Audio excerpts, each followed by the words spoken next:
Welcome to another episode of the Co-Extrusion Podcast. So, Jerry, you got to see the new Creality M1 and R1, right? I did.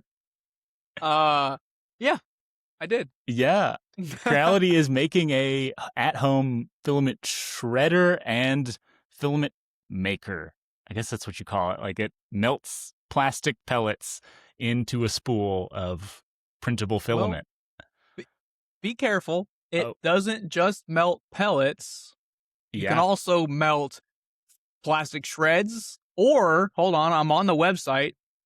You can melt tea powder, coffee powder, floral powder, and wood shaving. Ooh, yeah. Have you ever wanted to make tea PLA? Yeah, I really have.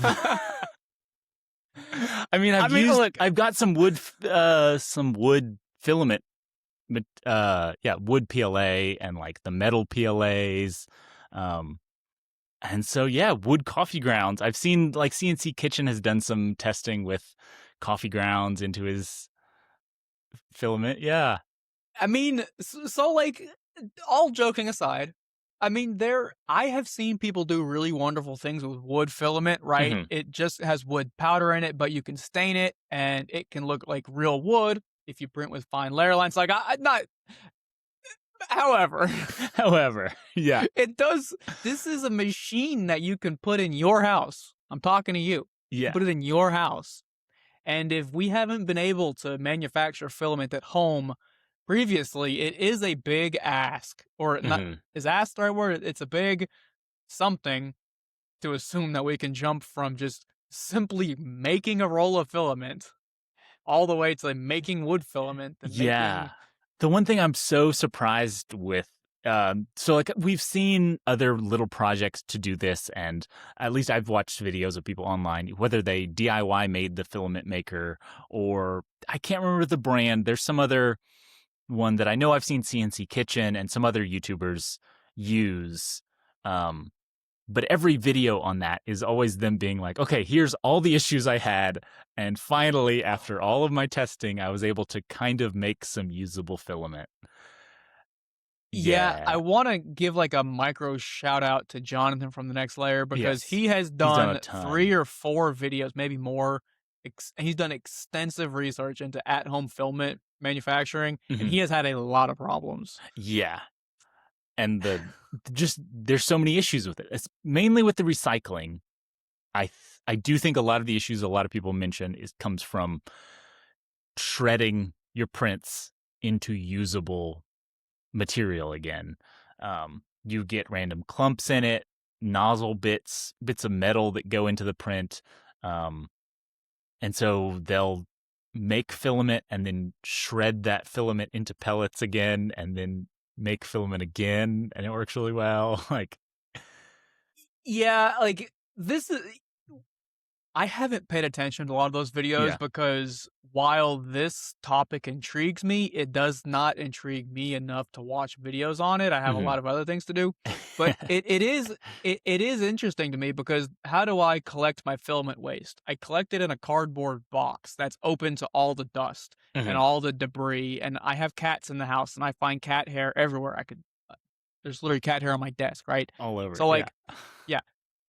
So there's certainly cat hair that's fallen into this filament, and I know I've been lazy and I've scraped some PETG filament into my PLA waste bin, and like, yeah, it's one of those things I at one point thought about, like, oh, I should separate out my PLA and PETG, and then it's like, how confident am I that this is 100% no support stringing bits of PETG in here? And how important is that? Like, can I make filament that's 90%, 95% PLA, but like a little bit of PETG? Like, might be okay. how bad would it be? Like all of these questions, like, it's, and it seems like one of those like fun thing for a YouTuber to play with. For most Americans, at least, let's speak for that, where you can buy a spool of Bamboo Lab really great filament for $14 or something. Like, spools of good filament if you buy in bulk, can be very cheap. Yeah, and that's definitely so I definitely don't want to sound like I'm going to poo poo on it because I do really like the idea. I think Yeah. there's an actual real use case for making your own filament at home. What that is and how large of an audience actually need this, I don't know. Yeah. But I think you make a very good point there. For a user that lives in a market where you can buy a good roll of filament for $10 to $15, which does exist. Yeah. I buy packs of Elegoo black filament on Amazon, 4 for $40, Yeah. right? And never had an issue with it. And you get what I'm saying? Like for those Yes. markets, this seems more like a toy to have hmm fun with, and I would have fun with it, Oh yeah. but it's difficult to justify, at least right now. Yeah. Like me as a YouTuber, I am excited about eventually, hopefully, getting one to play with because it looks fun to play with. I've like experimenting and figuring out all of these things. Um, I'm more excited about the making of crazy new filaments of the like, Yes. let's try PLA and coffee. Let's try how much cat hair can I put in my PLA? Like, No, yeah. let's get I weird think with it. that's Like, true. yeah. So I had a buddy that I went to college with years ago. He's Brazilian. Just so Mm, happens that he and I both grew into the 3D printing hobby, but he was studying in the US, but he lives in Brazil, right? mhm. A long time ago, he was making filament out of plastic bottles. Yeah. Legitimately, he was doing it partly because he did produce a little content online and people enjoyed it, but Mhm. partly because filament was expensive and that was free, or Yeah. the better part of free, right? There are markets that can use this, and even, low quality filament made at home for $5 a roll is better than, you know, it costs you $35 to buy it kind of thing. Yeah. Yes, it's very, So, and I've seen a lot of those recycling videos are like people in Africa or South America, yeah. places where it's like, hey, shipping is so expensive to get anything here, but we have so many plastic bottles, and it'd be awesome if we could turn those into printable, usable things. Um, and so if it works, if it can work at all, that's awesome. Yeah. Yeah. The other the other consideration is for those markets that can't buy filament, how are they going to get this machine? Yes. So Well, the fact that it would pay for itself there versus like it won't pay for itself here in the United States. Like if I was purely trying to like make money off of how many saving $5 a spool. so so let me pull on that thread a little bit because Yeah. I haven't done the math and I'm curious. hmm What do you think a roll of filament would cost you to make if you made it out of your own waste? I'm $5, $6, I don't know. Yeah. Well, I don't know how It's much free. waste you could use.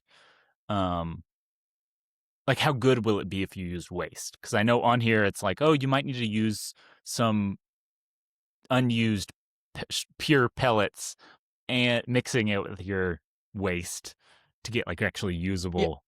I yeah. Actually, let me take this. I think I asked the wrong question. How much would you save per roll by making it? Mm. Right. So in the U.S., let's just be nice and say you save $15, right? Okay, yeah. Just to be generous, hmm this machine, I feel like I saw it somewhere that it was gonna be like so you if you back it on Indiegogo, you can save, which I don't know why they're using Indiegogo. You can save up to $800, which seems like it's gonna be expensive. Let's just say it's $1,500, Yeah. right?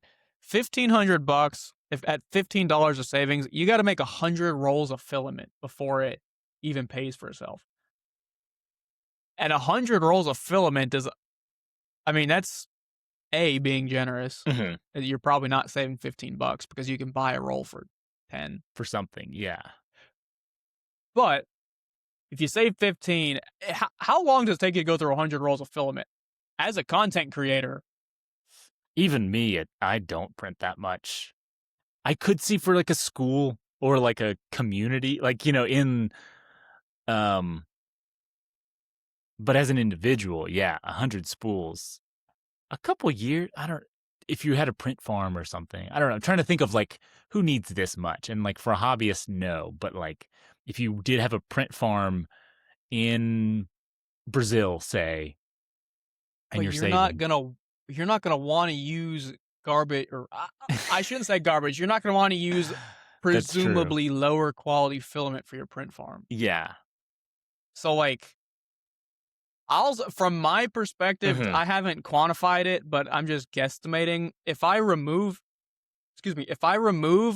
any of my intentionally large projects because I'm a content creator, because I Hmm. had one that used 50 rolls, right? If I remove those intentionally large projects and I remove my print farm because I'm not going to use this material for that, Yeah. it literally might be like 4 to 5 years for me to use 100 rolls of filament. Hmm. And if this machine doesn't break within 4 to 5 years, because that is strenuous, Yeah. that's like, that's a lot of filament that it's manufacturing. Yeah. That's this little thing working hard. It can do a kilogram an hour. That's impressive, though. Like So the fact I that you saw would this. be able to get through that 100 out, if it was say 100 kilograms was your break even point, it's like, oh, it could do that in a week. Like, Yeah. So I feel like I've kind of poo-pooed on it a little bit. I am curious about it, right? And yeah, I do want to be curious about it, and I do want to try it. I think it is a good product that should exist. yeah. I do. I just think it's a small niche market. With that said, I'm gonna kind of default to what you had said. For me personally, the value in this isn't that I can make filament out of my waste, Hmm. because I could take all my plastic waste and dump it in the recycling bin, and I'm just as good for the environment as if I use this. So for me, the value here is blending my own filaments. Like, Yeah. why would I make coffee filament? Because I can, Hmm. Yeah. theoretically. The whole recycling and will these materials actually be recycled if you throw it in the recycling bin is a whole world of how good is recycling actually, versus you do know if you could separate your PLA and actually be able to reuse it in a usable way, but it would have to be easy enough and good enough to make it worth the effort and energy and time and all the Yeah. effort, and you got to run these multiple machines multiple times to get usable filament, and it's like, Hmm. or just using new material, Yeah. but using new material to make, can you run sawdust through this? Or it says Would be wood pretty. powder. I don't know how much sawdust would work. Like This is all a of these. concern of mine, right? So let's just say I bought this machine, so I reduced my plastic waste, okay? Mhm. If I get, you know, if I dump my plastic waste in there and I mix it up with like pistachio shells because I want pistachio filament, Yeah. if that filament fails to like, if it fails to wind up and actually fails to make filament, Mhm. now I have pistachio filled plastic that can't be used. Yeah. So like, then it has to go in the garbage can. Uh-huh. So like, or you got to try again and again and again till it works. Um, the reason I say pistachios because it kind of looks like there's a photo on the Creality's website that has pistachios with pistachio, and that would be rad, dude. Like, Yeah. you can get filament that you can't find elsewhere. They have all Like, these pictures of it. I don't know how well it can grind these random objects you throw in there. Like, I like, wonder if you need to put that stuff in a blender yourself. but like, so say you're printing on a 0.4 millimeter nozzle, you have to crush those pistachios smaller than zero point 0.4 millimeters. Like, that is tiny. Yeah, I don't think the machine would be able to do that for you. I think you No. would have to I have don't know if a some. blender can do it. Like, it needs to be You, powderized. Do you remember that the Blend Tech YouTube guy? Will it blend? Will it blend? Yeah. No. Will it filament? Is Oh, don't breathe that. Yeah. Can we grind up a hard drive and make hard drive blended filament? There you go. You get like bits. You get computer bits in there, just right? Little bits. You go like take photographs of the wilderness and then you store it on the hard drive and then you blend up the hard drive and now you got like forest filament. Yeah, there you go. So, like, all joking aside, I saw this machine in action in Shanghai, in China.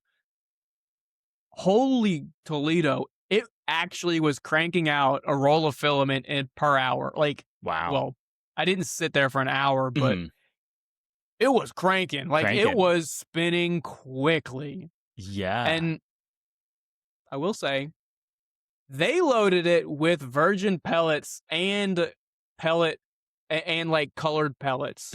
Yeah. They were not using crushed up filament. Yeah. Take that for what it's worth. They were using the cream of the crop, what the actual filament manufacturers would use. Yeah. However, goodness gracious, it was winding up filament. I'm like, whoa. If this thing works, like if it works and budget is not a concern for you and you just want to have fun and play, you will get filament out of this thing and it will produce filament faster than you can print filament. Wow. That's as pretty an individual. Cool. The whole idea of making your own new filament from it. So you making your own custom colors, basically. Like take the PLA pellets, put your own combination of, if Jerry's orange, we need this much red and yellow, and I like a little bit of carbon fiber mixed in there. Now Jerry's filament is a carbon fiber PLA special orange that you use, or whatever, color you want to make your own special color.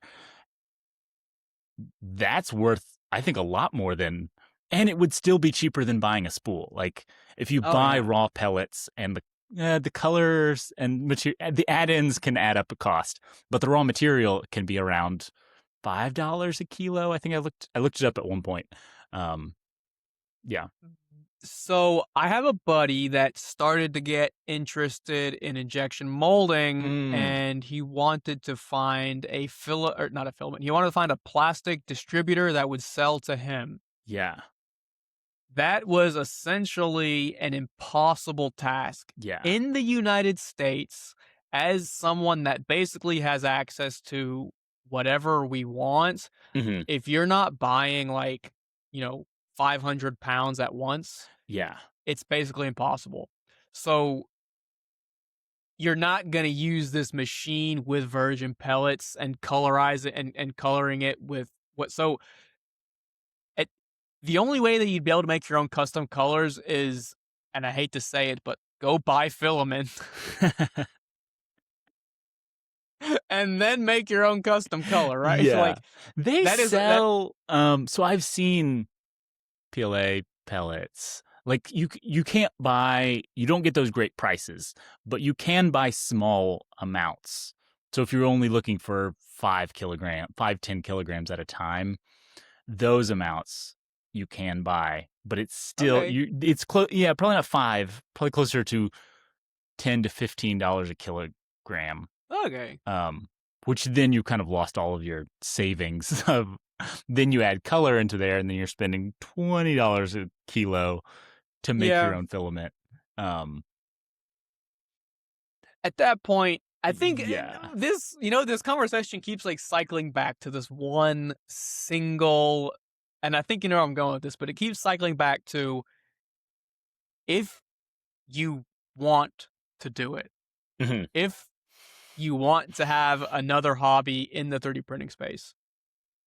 And certainly that is a very valid reason. Yeah. If this is the Christmas present to yourself because you just freaking want to grind filament and you just want to play with, you want to be in the garage and you want to just have a jolly old time, this conversation keeps cycling back. Yeah. We keep convincing ourselves that it's maybe not the best idea. Like, oh, here's a cool thing you could do, but actually. Yeah. Yeah, it's just interesting, right? So like there have been, I guess, where can we take this another step further? There was, I believe, at one point in time, one tiny like micro brand that started making a product that would allow you to manufacture filament. Mhm. I don't remember the name of the brand. Like I said, I think it was a micro brand. I probably would recognize it I if think I heard it. Phyllis But Struder was Phyllis one. Struder, I think Yeah. who, but I think they got bought by someone. No, no, no. Phyllis Struder's actually, they sell an They actual have a assembly pretty line, DIY but it's a full assembly line. I think. thing, yeah. Or it's a micro assembly line Is machine. it? Like it's Can this one be 3D? Can the Phyllis Struder be 3D printed? pretty heavy I think duty. it. But Well, yeah, I've seen the DIY ones that use like an old hot end to do it. yeah.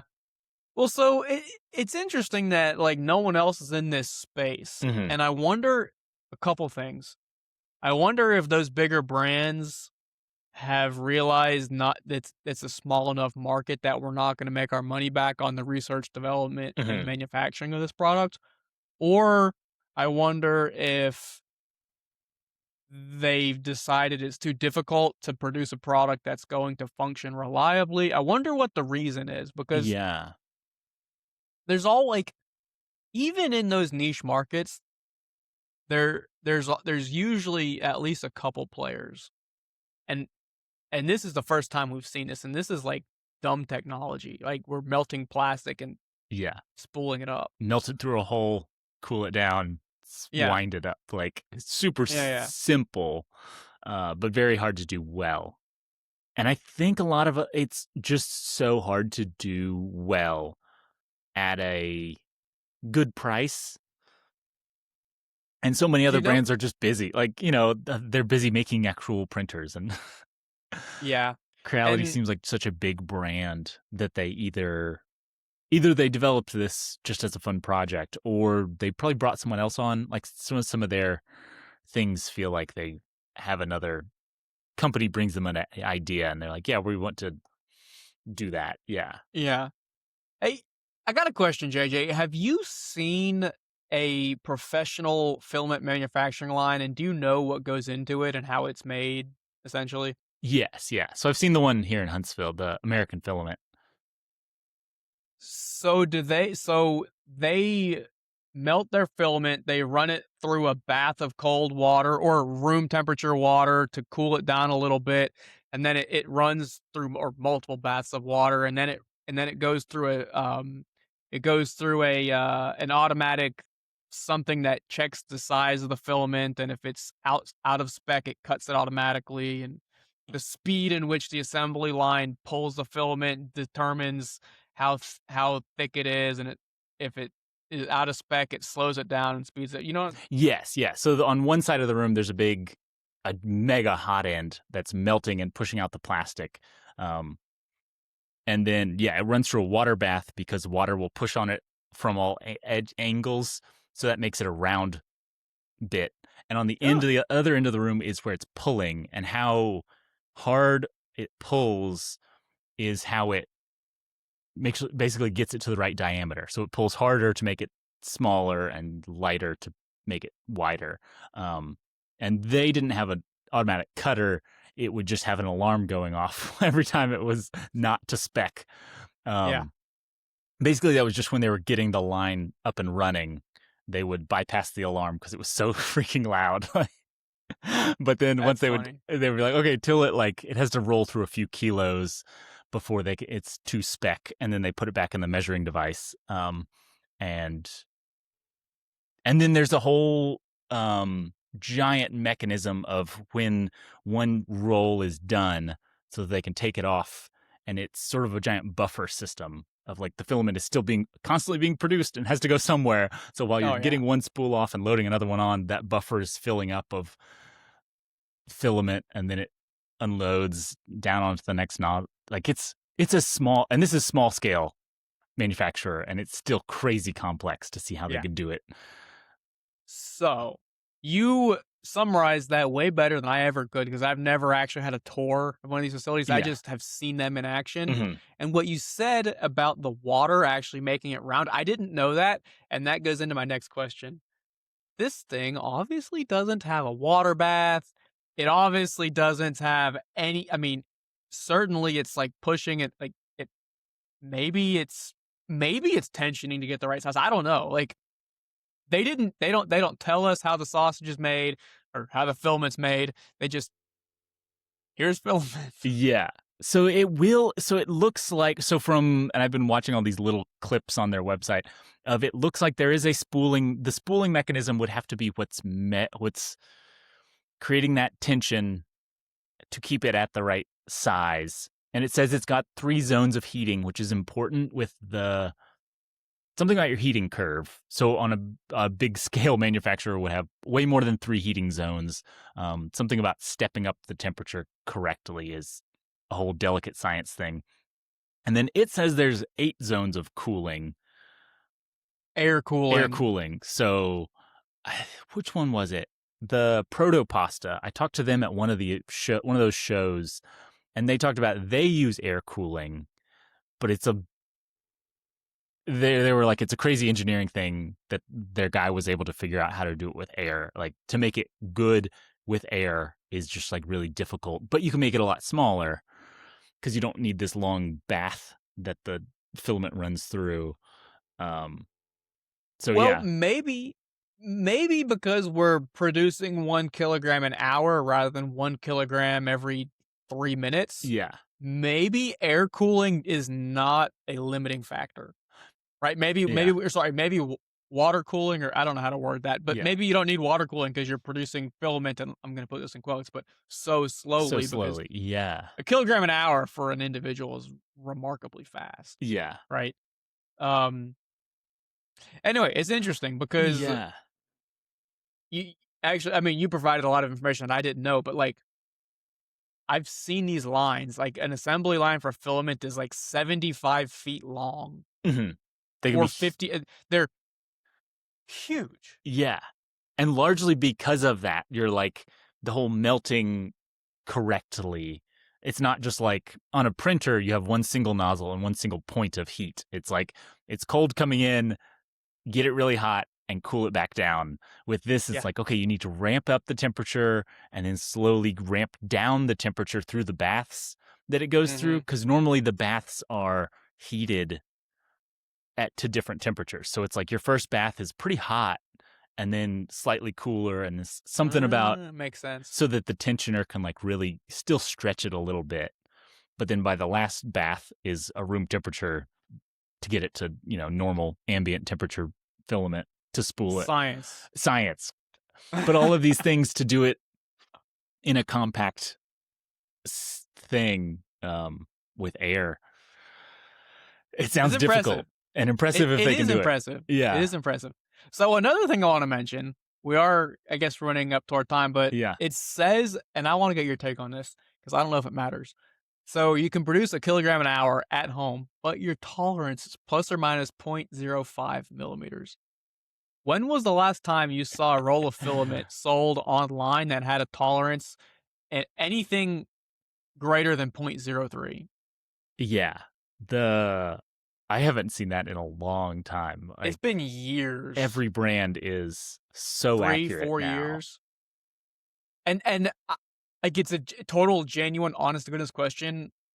When we were printing at 0.05 millimeter filament diameter tolerances, I didn't have any issues, or I don't think I ever had issues because of filament diameter tolerance. But we were also printing a lot slower.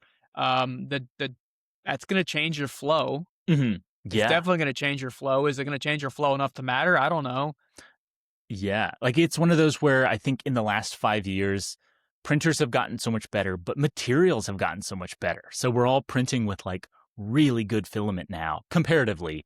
Nowadays, your $10 spool is what used to be a $30 spool back 2019 or so, like it might just be it might not matter, right? Like, hey, we have better manufacturing and we can produce better filament, but it's like grasping at grasping at Mhm. like something that's not important. Like, oh yeah, it's better, but okay, who Yeah. knows? Or yeah, the extruders and heaters and the printers are so good now.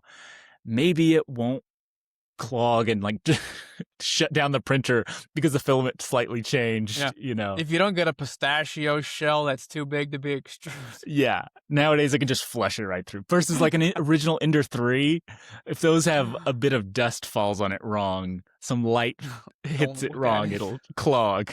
Like Oh my yeah. gosh. Well, I think we've run out of time. I know, I personally have made some jokes about this thing. I am genuinely excited to see this. I surely hope I get one in the studio. I don't want to talk for you or for anyone else, but Yeah. I'm also um yeah, same thing of I'm excited for it, but also wary until I see it. Like yeah. yeah. Yeah, I agree. Guys, if you have any questions about this machine, or if we left anything out, like if you have a use case for this that we didn't mention and think about, let us know in the comments down below. Um, and if you haven't, leave a like. And we post podcasts every week, so if you hit that subscribe button, you might see them. Yeah. Like and subscribe, and we'll see you in the next episode. We'll see you guys. Bye. Bye.